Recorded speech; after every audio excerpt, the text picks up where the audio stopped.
गोजोन फुंबिलिनि अननाय खुलुमनाय सिबिनायखौ बयनिसिमबो जासिहरबाय लोगोफोर।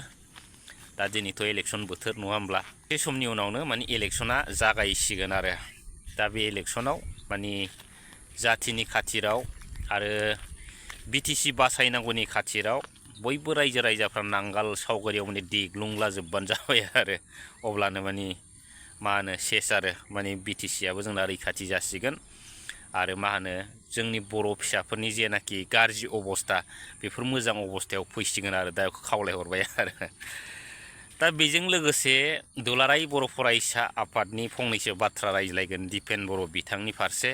दा दिनै दिपेन बर' बिथाङा UPPL जेनगोनखौ नुनानै दिनै बिथाङा माने एकदम ओरैबायदि खर' गाज्रि जाबाय आरो माने दम होलाबायनो ओंखारफैबाय आरो एबसुखौ रायनायनि थाखाय बेफोरबायदि जानला मोनला माने बखिनानै क्रेडिट लानायफोरनि थाखाय जाय बिथांमोना एबसुखौ रायदों बैखौ माने कनसिडार होनाय जानाय नङा, नो कमप्रमाइज माने जिर' टलारेन्स बायदिसिना टलारेन्स होनलाबायलायबाय दिपेन बर' बिथाङा नङा होमब्ला।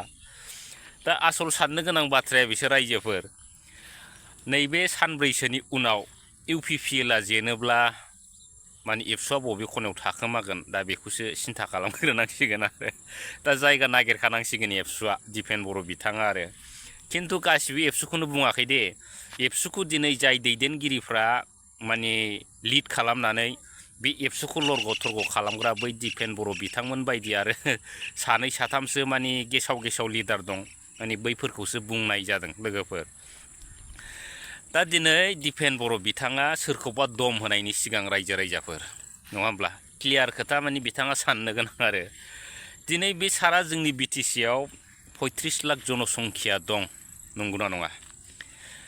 दा बे 35 लाख जनसंख्याया दिनै एबसुनि सायाव बेसेबां फोथायनाय दंबावो आरो बे एबसु होननाय आफादखौ दिनै बेसेबां रायजो राजाफ्रा मदद खालामबावो। दा बेखौ सिन्था खालामनानै दिनै एबसुआ माने नेरनांगौमोन, दम होनांगौमोन। दिनै बिथांमोना सासे सानै अफिसाव थाग्रा जायनाखि बिथांमोनहा सापर्टारफोर गैया, मुं गैया, दिनै बिथांमोना बाज्ल'लाबायबाय थाबा जानाय नङा।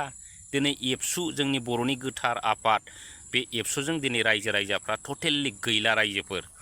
जिहेथु दिनैहाय एबसु आफादा जोंनि बर' जाथिखौ जाय दोलो जाय हान्जाया बुथारनो नागिरदों, दिनै एबसु आफादा बै दोलोखौसो मदद होबाय थादों आरो जाथि फोजोबस्रांनो बिथांमोना माने गुबुन हारिखौ दिनै BTCआव लाबोदों रायजोफोर।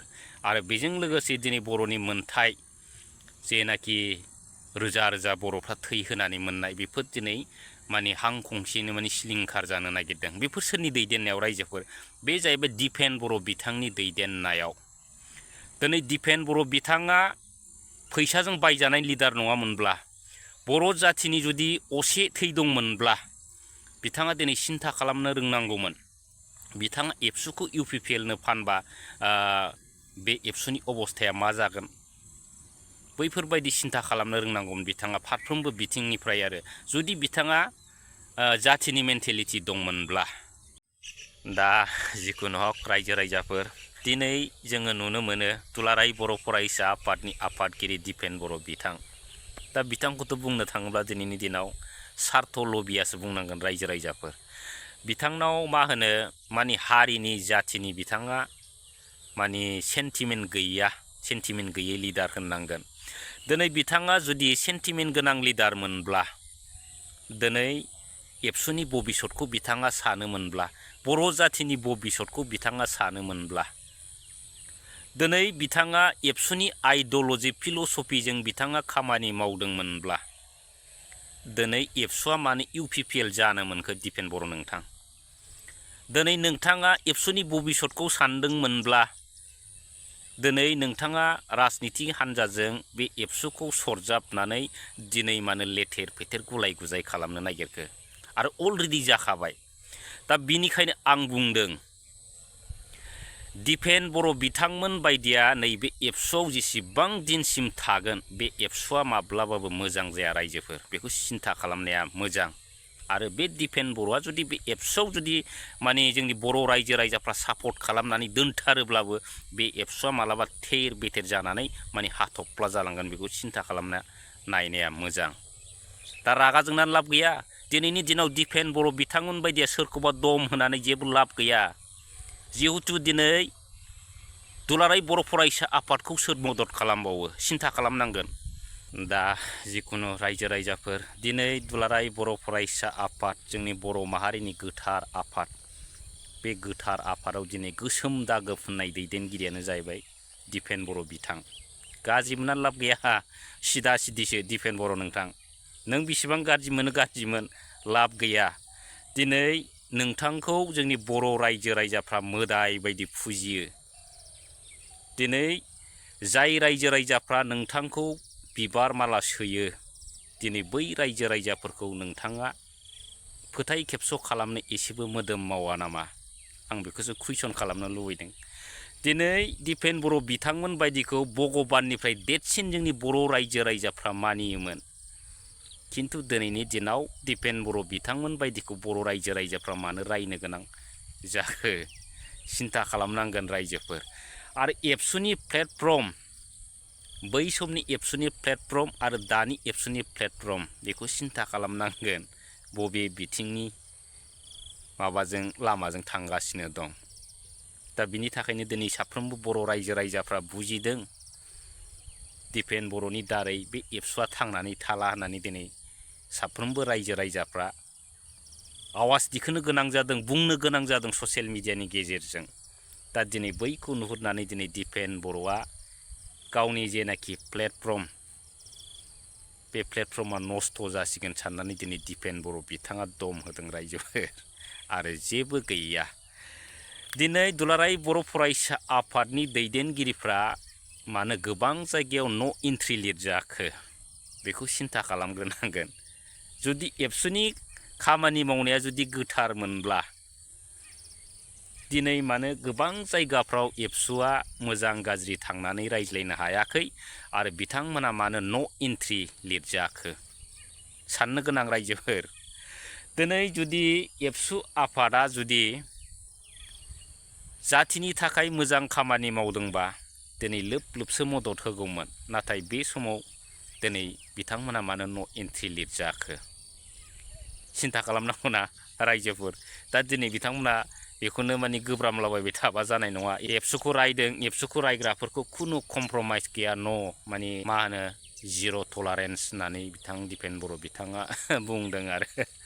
दा दिनैथ' सरकारा जोब्बायब्रा दिपेन बर' नोंथां। सरकार जोब्बा दिनै दिपेन बर' बिथांमोन बायदिया बे एबसुनि गथ'फोरखौ बुथुमदो, डिभाइड आसाम 50-50, बे BTC आरो BTRआ माने बर'फोरनि थोजासे जानाय नङा। बिनिखायनो साफ्रोमबो बर' रायजो राजाफ्रा माने आन्दलन खालामनांसिगोन होननानै नोंथाङा आन्दलननि फोथाराव ओंखारनो रेडि जादो।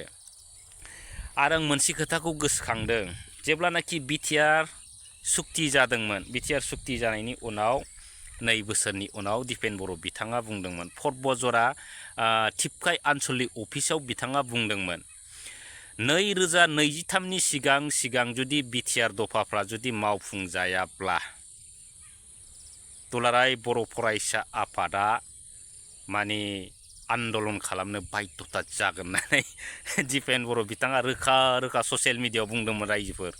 दा दिनै 23 थांबाय, 24 थांबाय, नै 25 फैबाय, अब्लाबो दिनै बिथांमोना आन्दलनखौनो खालामनो हायाखिसै। दा बिथांमोना सोरखौबा मदद खालामनायाव माने सिकिउरिटि गार्ड हिसाबै दिनै बिथांमोना नैबे एबसुआवसो दं होननानै साननांगोन रायजोफोर। जायनि थाखाय बिथांमोना बे 5 बोसोराव माने एबसुजोंनो थायै दिनै बिथांमोना टाइमफोरखौ बरबाद खालामबाय।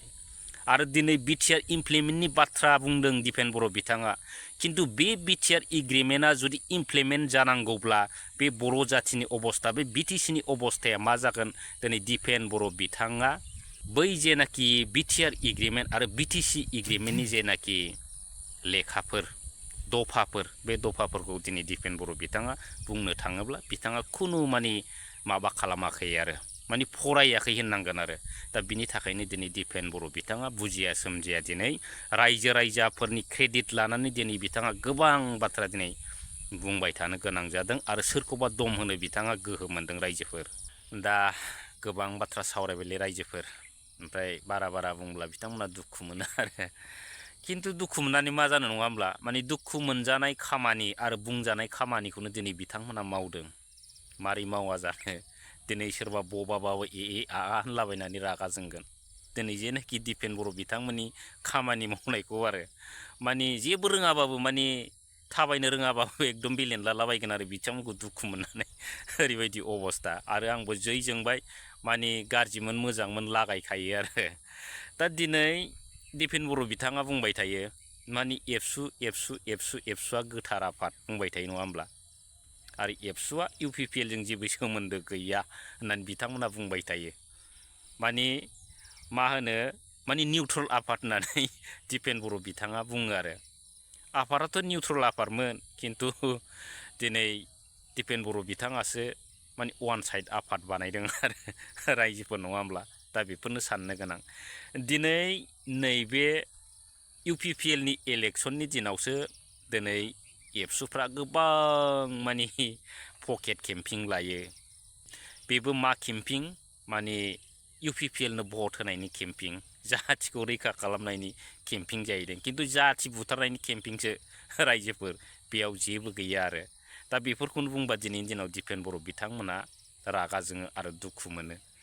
दा जिखुनु हक रायजो राजाफोर गोबां बाथ्रा सावरायबाय आरो सावरायबाथ' जोबा आरो गोबां माने एगजामपोल हिसाबै माने लाबोनानै माने बिथांमोनखौ रायनो हानायनि गोबां बाथ्रा दं।